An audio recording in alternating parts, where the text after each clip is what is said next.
Welcome to Life Stories 1, where we bring you incredible true tales of resilience and unexpected turns. Today, we're diving into the world of Grant Holloway, a man whose life was meticulously planned, only to be upended by a shocking betrayal. At 45, Grant had dedicated 15 years to building a quiet, successful career as a financial advisor in Denver, specializing in high-net-worth portfolios. Work most people, including his wife Melanie, found rather dull. But beneath his calm exterior lay a mind that saw patterns and planned meticulously. The call came on a Tuesday evening in March, a seemingly ordinary night that confirmed his deepest suspicions. Melanie, supposedly at a conference in Miami, delivered a blow that would shatter his carefully constructed world. She calmly informed him that she's leaving him for her boss, Russell, and has emptied their shared investment account. Grant's composed response hinted at a deeper, unrevealed plan, as this was the moment he had been quietly preparing for. Their story began 17 years ago at a financial conference in Chicago. Grant, the quiet and analytical detail observer, found his match in Melanie, the ambitious, sharp pharmaceutical sales representative who knew how to command a room. They seemed to perfectly balance each other, and their marriage 2 years later was built on a shared vision, mapped out with the same precision Grant applied to his clients' portfolios. Weekend hikes in the mountains, dinner parties with colleagues, a detailed schedule for building their investment accounts, and even children by year 5. It was all meticulously planned. However, fate had other ideas for their family. After 3 years of trying, the doctor delivered a devastating verdict. Grant's low sperm count made natural conception highly unlikely. Melanie cried in the car, and Grant, holding her hand, promised they'd explore other options. But they never did. Instead, Melanie threw herself into her career. More conferences, more client dinners, more late nights. Grant, in turn, focused on growing his client list at Veltri, building a reputation for steady, unflashy returns that consistently outlasted market volatility. Their once vibrant home slowly transformed into a mere way station, a place where their paths briefly crossed between Melanie's trips and Grant's long hours at the office. The first significant crack appeared 3 years ago. Grant planned a romantic anniversary weekend in Aspen, but Melanie hesitated, revealing she'd already committed to a sales retreat with the executive team that same weekend. He went alone, hiking trails they'd once enjoyed together. The laughter and music he heard in the background when she called that night a stark contrast to his solitude. More cracks followed. Separate vacations became the norm, conversations dwindled to mere logistics about the house or bills, and physical intimacy faded into infrequent, perfunctory encounters that felt like items being checked off a list. Then Russell Phillips, Melanie's new regional director, entered the picture. Suddenly, Melanie was volunteering for every committee, every conference, every special project that might cross his desk. "He values my input," she'd say. "He thinks I'm being wasted in my current role." Grant, with his keen eye for patterns, noticed the telltale signs. Her phone always face down, stepping outside for calls, password-protecting folders on her laptop. These were classic indicators he'd seen in other failing marriages, but never expected to encounter in his own. Yet, he didn't confront her. Instead, he simply watched, counted, and quietly prepared. While Melanie was meticulously cultivating her relationship with Russell, Grant was quietly, methodically, and brilliantly preparing for a future she couldn't fathom. 6 months before that fateful Tuesday call, Grant had already noticed the initial red flags: weekend conferences that mysteriously didn't appear on her company calendar, dinner charges popping up in downtown Denver on nights she was supposedly out of town, and a late-night missed call from Russell that she clumsily tried to explain away. Grant's nature as a numbers guy meant he didn't just observe, he planned. 3 months before Melanie's bombshell confession, he initiated a sophisticated financial restructuring. He created a new joint account, one with a seemingly modest balance, while simultaneously and discreetly moving their real, substantial assets into a separate, impenetrable trust fund. The paperwork for this trust sat in his desk drawer, signed by Melanie herself. She'd been too preoccupied, likely texting Russell under the table, to bother reading the fine print. The system, as Grant designed it, was working flawlessly. The withdrawal Melanie had initiated, the one she believed would empty their main investment fund, required dual authentication for amounts over $10,000, a safeguard he had specifically requested. This critical detail ensured that her audacious attempt to take $212,000 would be nothing more than a pending request, awaiting his approval. The morning after her call, as Grant stared at the blinking transfer request on his screen, the doorbell rang. On his porch stood Vanessa, Melanie's closest friend and colleague at Lunara Pharmaceuticals. Vanessa's face was tight, uncomfortable, her words hesitant. "She told me to come get some of her things," Vanessa stammered, clutching her purse strap. "She's not coming back, Grant." Grant already knew. He led her to the kitchen, poured coffee neither of them would drink, and listened as Vanessa relayed Melanie's requests, her jewelry box from the bedroom and her winter clothes. "You know about Russell," Grant stated, not as a question but a quiet observation. Vanessa flinched, finally admitting, "I tried to talk her out of it, but she wouldn't listen. 8 months, maybe longer." 8 months. Nearly a year of lies, all while she slept beside him, discussed house renovations, and planned holidays. Grant calmly directed her to the safe for the jewelry, knowing Melanie always knew the combination. Then came the real reason for Vanessa's visit, the question that betrayed Melanie's true priority. She also wanted me to check if her transfer went through. Grant simply opened his laptop, turned the screen towards Vanessa, and showed her the truth. "Pending approval," he said quietly. "Dual authentication for amounts over $10,000. It's in our agreement." Vanessa whispered, "She'll be furious." Grant's reply was simple, yet profound. "That's her choice." After Vanessa left with a suitcase full of designer clothes but no financial confirmation, Grant drove to his office at Veltree, the familiar routine of client calls suddenly feeling hollow. At lunch, he walked to his bank and initiated the next phase of his meticulously crafted plan. By 3:00 p.m., Grant's phone was buzzing with 7 missed calls from Melanie, each one increasingly frantic. He ignored them all. His focus was now on the next step, the precise execution of his strategy. He drove directly to his lawyer's office, to Thomas, who had been a trusted client for a decade before becoming a friend. Thomas reviewed the documents Grant had meticulously prepared. Bank statements clearly showing Melanie's attempted withdrawal, credit card records detailing doubled expenses in cities that perfectly matched Russell's travel itinerary, and hotel confirmations sent directly to Melanie's personal email, undeniable proof of her infidelity and her boss's involvement. "This is more than enough," Thomas declared, sliding the papers into a folder. "We'll file first thing tomorrow. Financial misconduct, marital abandonment. Colorado doesn't require fault for divorce, but these will matter for the financial settlement." Grant nodded, feeling a strange hollowness where rage might have been. This wasn't about revenge. It was about mathematics. Every action has consequences, a principle he'd built his entire career on. "She thinks she emptied our accounts," Grant said. "Let her keep thinking that for now." 3 days passed without Grant answering Melanie's increasingly desperate calls. On the 4th day, he returned home to find her standing in their living room. She'd used her key, the one she hadn't bothered to leave behind when she declared our marriage over. "What did you do?" she demanded, her carefully applied makeup contrasting sharply with the wildness in her eyes. "The money is gone?" Grant calmly set his briefcase down. "No, Melanie, the money isn't gone. It's exactly where it's supposed to be." She thrust her phone at him, displaying the bank's curt message. "Transfer denied. Dual authorization required." "Fix this," she demanded. "Now."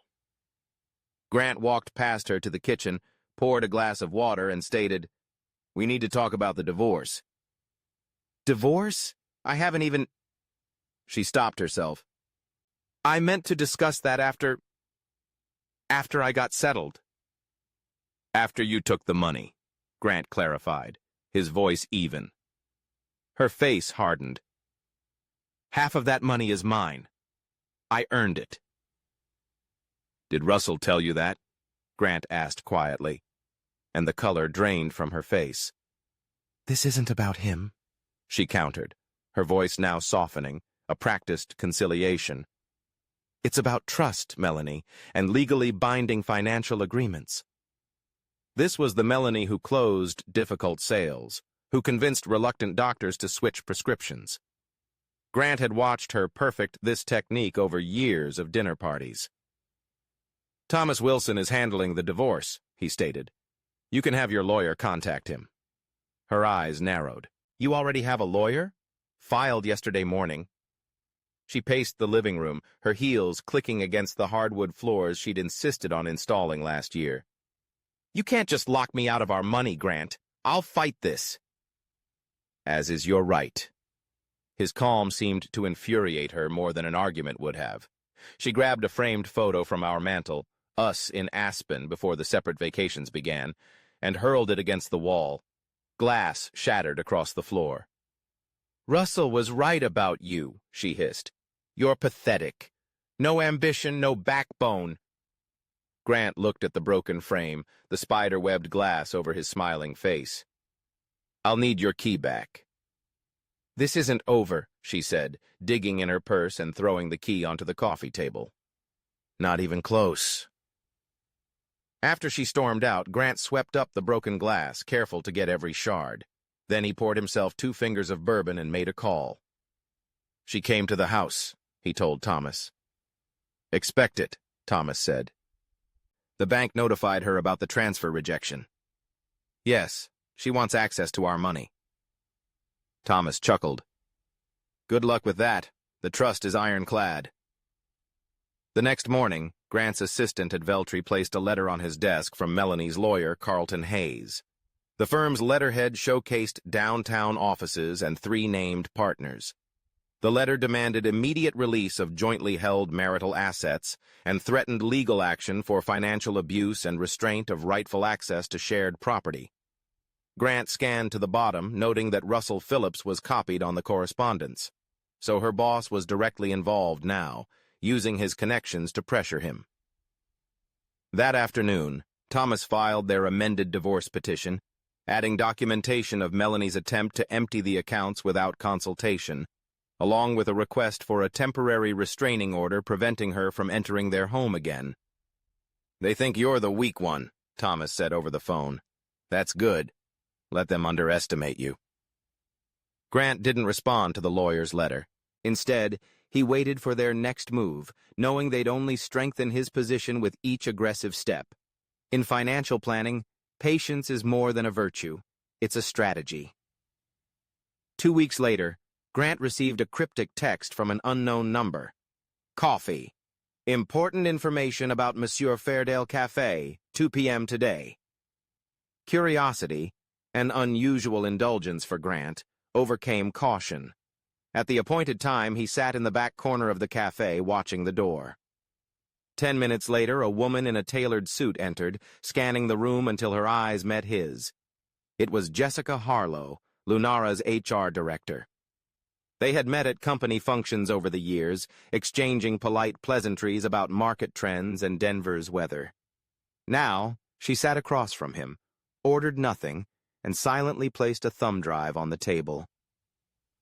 "I can't be seen with you," she said quietly, her voice barely a whisper. "This conversation never happened." "What's on the drive?"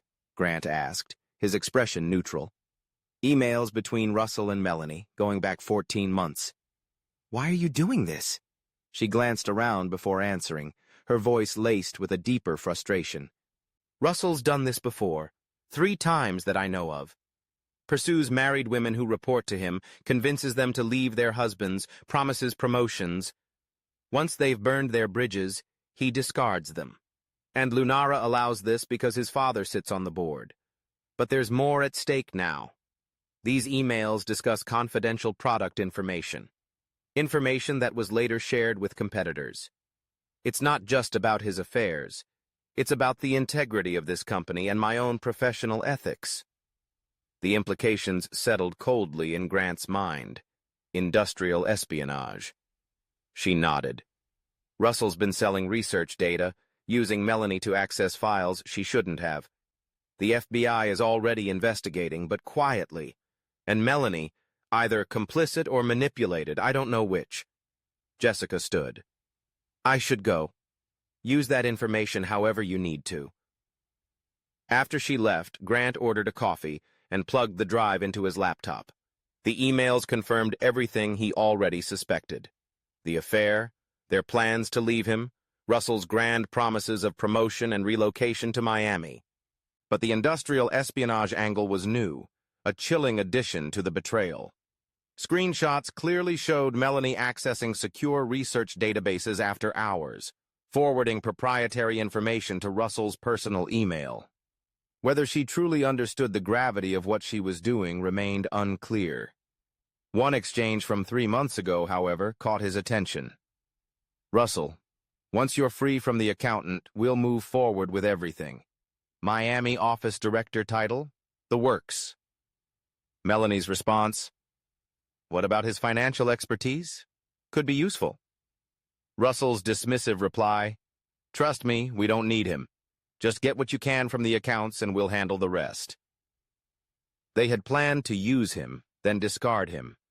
Melanie had even considered leveraging his financial knowledge before Russell quickly dismissed the idea. Grant copied the files, then drove directly to Thomas's office. Thomas reviewed the emails while Grant stared out his window at the distant mountains.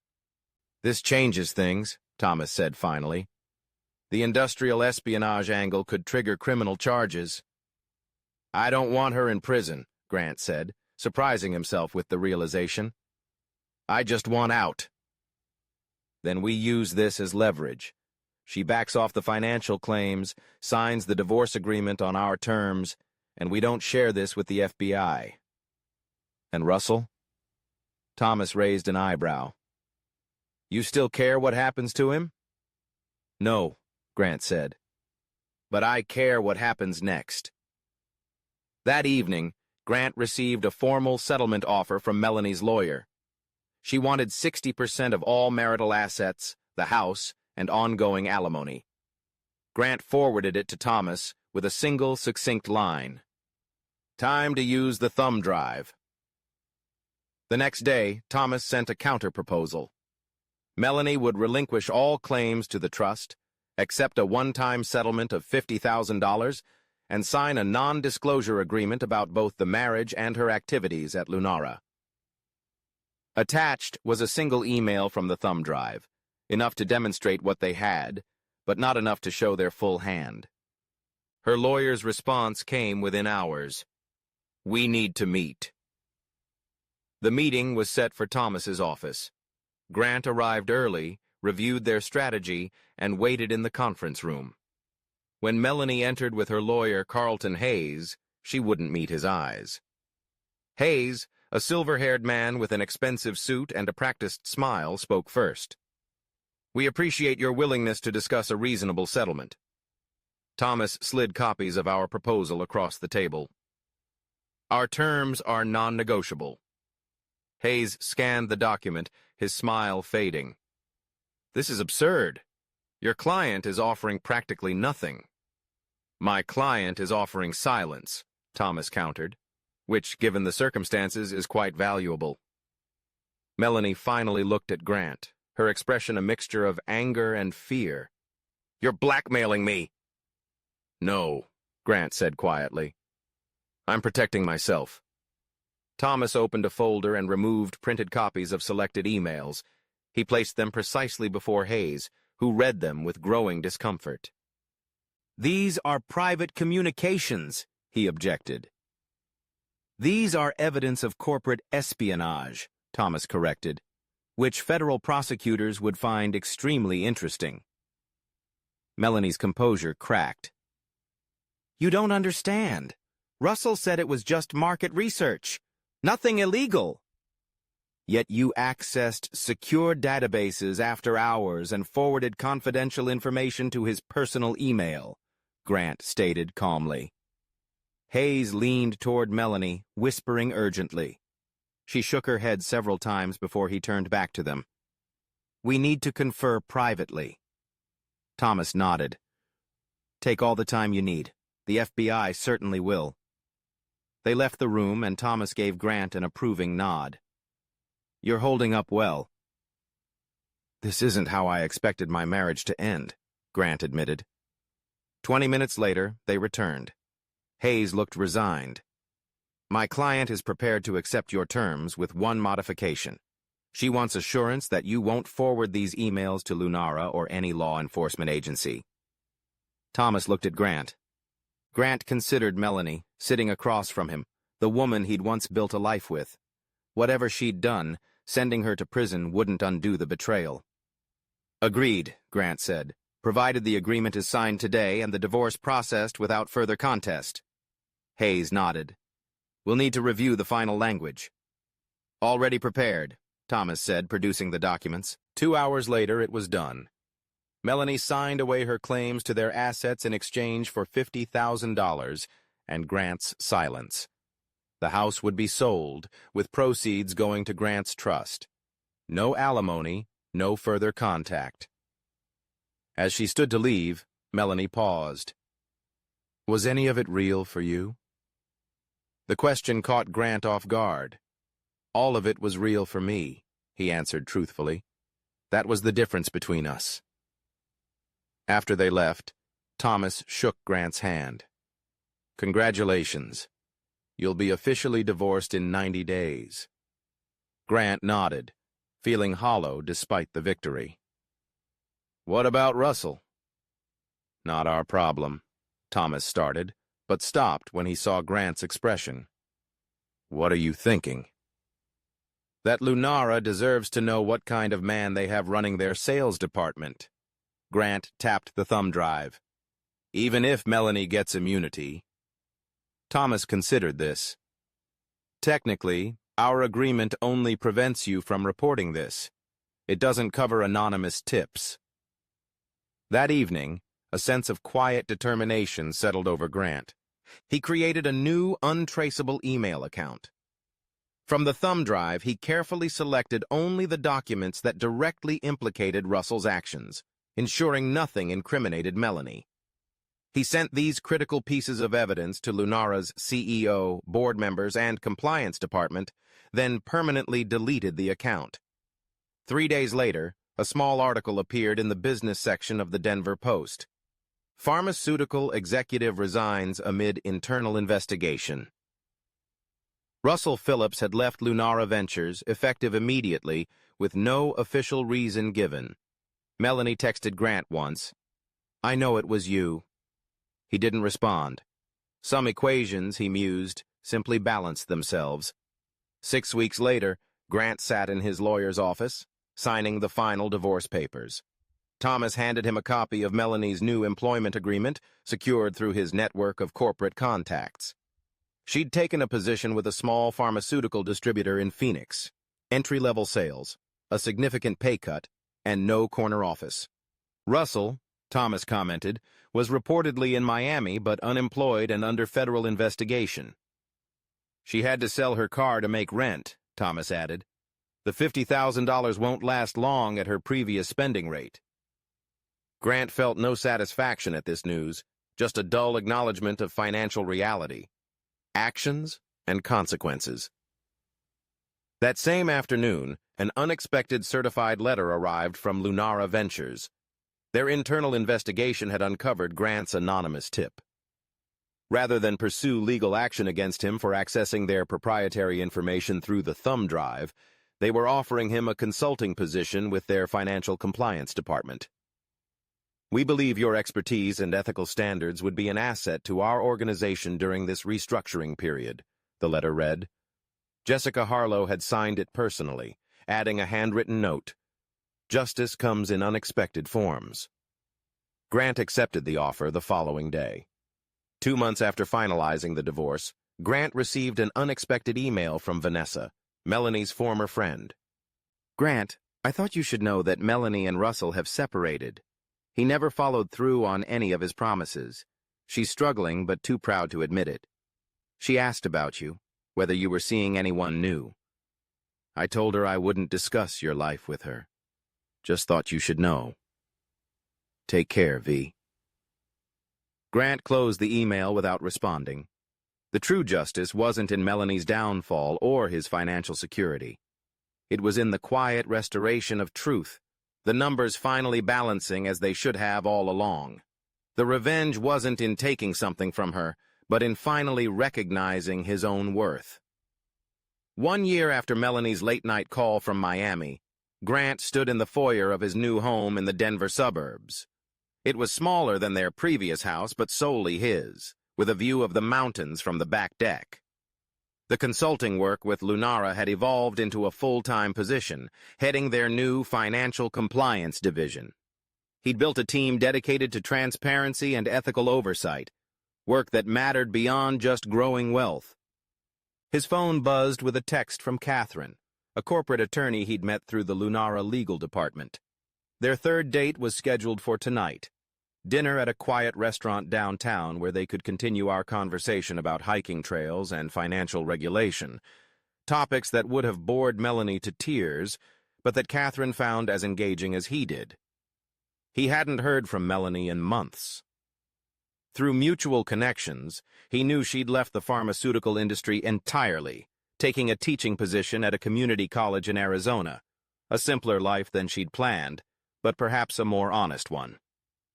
As he adjusted his tie in the mirror, Grant realized the hollow feeling had finally disappeared.